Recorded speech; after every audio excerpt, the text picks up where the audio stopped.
৬০টির বেশি আসন ছাড়বে না বিএনপি। ২০ দলীয় জোট ও জাতীয় ঐক্যফ্রন্টকে ৬০টির বেশি আসন ছাড় দেবে না বিএনপি। আজ বিএনপির গুলশান কার্যালয়ে সাংবাদিকদের এক প্রশ্নের জবাবে এই কথা জানান দলের মহাসচিব মির্জা ফখরুল ইসলাম আলমগীর। তিনি বলেন, সরকার, ঐক্যফ্রন্ট, ২০ দল এবং দেশের সবচেয়ে বড় দল ও তার নেত্রী বেগম খালেদা জিয়া যাতে নির্বাচনে অংশ না নিতে পারে এজন্য বিভিন্ন কৌশল অবলম্বন করছে। ফখরুল আরও বলেন, খালেদা জিয়াকে নির্বাচন থেকে দূরে রাখতেই নতুন মামলার রায় দেওয়া হয়েছে। এ রায় সরকারের ইচ্ছারই প্রতিফলন। বিএনপির মহাসচিব বলেন, খালেদা জিয়ার বিরুদ্ধে মামলার রায় দেশের মানুষের মনে অনেক প্রশ্নের জন্ম দিয়েছে। খালেদা জিয়ার বিরুদ্ধে দেয়া রায় জনগণ মেনে নিতে পারছেন না। এই রায় গ্রহণযোগ্য নয়।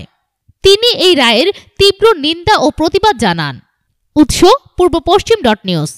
সব খবর সবার আগে পেতে ফ্রিকি নিউজের সাথেই থাকুন। ধন্যবাদ।